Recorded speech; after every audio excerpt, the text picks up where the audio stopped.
Rumah sakit identik dengan tenaga kesehatan, terutama dokter dan perawat. Dokter dan perawat merupakan tenaga kesehatan, di mana mereka mengabdikan diri dalam bidang kesehatan.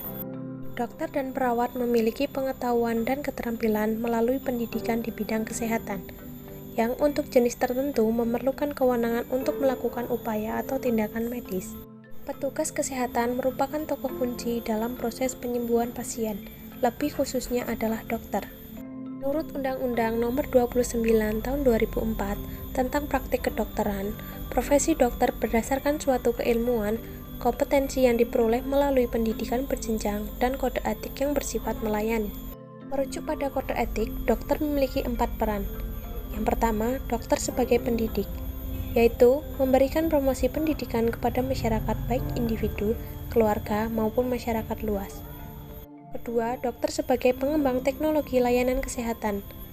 Dalam praktik layanan kesehatan, seorang dokter dituntut untuk memiliki kreativitas dan inisiatif untuk menemukan dan memecahkan masalah yang sedang dihadapi pasien, sesuai dengan pengetahuan dan kemampuan seorang dokter itu sendiri. Ketiga, dokter sebagai pengabdi masyarakat. Seorang dokter dituntut memiliki kesediaan untuk memberikan pertolongan dan siap siaga kepada pasien. Keempat, dokter sebagai pembelajar, yaitu dengan berbagai praktek atau pengembangan ilmu yang ada, seorang dokter dapat belajar dan mengajari kembali, baik kepada rekan sejawat atau pihak lain mengenai perkembangan ilmu kedokteran. Selain dokter, kehadiran dan peran perawat tidak dapat diabaikan. Perawat merupakan salah satu komponen penting dan strategis dalam pelaksanaan pelayanan kesehatan, di mana dalam menjalani tugasnya, perawat dituntut untuk memahami proses dan standar praktik keperawatan. Perawat juga dididik menjadi tenaga paramedis untuk menyelenggarakan perawatan orang sakit atau secara khusus untuk mendalami bidang perawatan tertentu. Perawat juga memiliki 4 peran. Yang pertama, peran sebagai pelaksana. Peran ini merupakan peran dalam memberikan asuhan keperawatan baik secara langsung maupun tidak langsung kepada klien, dengan pendekatan pemecahan masalah sesuai dengan metode dan proses keperawatan. Kedua, peran sebagai pendidik. Perawat berperan dalam mendidik individu keluarga, kelompok, masyarakat, serta tenaga kesehatan yang berada di bawah tanggung jawabnya. Ketiga, peran sebagai pengelola. Perawat mempunyai tanggung jawab mengelola pelayanan maupun pendidikan keperawatan sesuai dengan manajemen keperawatan. 4. Peran sebagai peneliti. Perawat diharapkan mampu mengidentifikasi masalah penelitian, menerapkan prinsip dan metode penelitian, serta memanfaatkan hasil penelitian untuk meningkatkan mutu, asuhan pelayanan, dan pendidikan keperawatan. Dalam pelaksanaannya, secara umum, dokter bertugas khusus menangani penyakit dan fisiologi pasien. Sedangkan perawat bisa melakukan tindakan secara menyeluruh kepada pasien. Perawat memiliki waktu lebih lama bersama pasien dibandingkan dokter. Melihat cepatnya penyebaran COVID-19 sehingga membuat tenaga kesehatan kewalahan dalam menghadapi kasus ini, maka kasus yang muncul tidak dapat ditangani sendiri oleh fasilitas kesehatan sekunder ataupun fasilitas kesehatan tingkat lanjutan. Perlu adanya kerjasama antar fasilitas kesehatan baik di tingkat primer sampai kepada fasilitas kesehatan tingkat tersier. Dokter keluarga atau dokter yang berada di layanan primer dapat menangani pasien OTG, ODP, serta PDP dengan gejala ringan.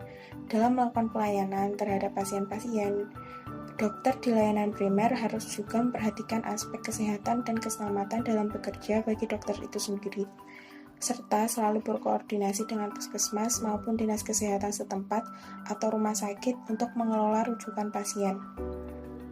Aspek kesehatan dan keselamatan kerja yang perlu diperhatikan seperti pencegahan infeksi, kewaspadaan dini, serta penggunaan alat pelindung diri. Selanjutnya, para profesional perawatan dan kesehatan, terutama mereka yang berada di garis depan, berisiko lebih tinggi terinfeksi, bekerja di bawah tekanan ekstrim, terpapar stres tinggi, waktu kerja yang lama, beban kerja yang berlebihan, dan pelatihan yang kurang tepat dan peralatan perlindungan pribadi yang kurang memadai. Dan kadang ditemukan pula kemungkinan diskriminasi. Mereka juga menghadapi situasi yang belum pernah terjadi sebelumnya, seperti mengalokasikan sumber daya yang kurang untuk pasien yang sama-sama membutuhkan, menyediakan perawatan dengan sumber daya yang terbatas atau tidak memadai dan kurangnya obat-obatan tertentu, dengan ketidakseimbangan antara kebutuhan mereka sendiri dan kebutuhan pasien. Berdasarkan data tim mitigasi pengurus besar Ikatan Dokter Indonesia, dari Maret sampai akhir Desember 2020 ada 504 orang petugas medis dan kesehatan yang gugur akibat terinfeksi COVID-19. Petugas medis dan kesehatan yang meninggal dunia terdiri dari 237 dokter, 15 dokter gigi, 171 perawat, 64 bidan, 7 apoteker, dan 10 tenaga laboratorium medik. Ada 5 profesi dokter yang paling banyak terinfeksi virus corona, yaitu dokter umum, dokter spesialis penyakit dalam, dokter spesialis kandungan atau OBGYN, dokter spesialis anak atau pediatri, dan dokter gigi. Menurut tim mitigasi PBID, mengatakan kasus kematian tenaga medis dan kesehatan karena COVID-19 di Indonesia tercatat sebagai yang paling tinggi di Asia dan 5 tertinggi di seluruh dunia. Penyebab tingginya angka kematian itu adalah akumulasi lonjakan dan mobilitas orang pada masa libur panjang, pilkada serentak, dan mulai banyaknya orang yang berkegiatan di luar rumah.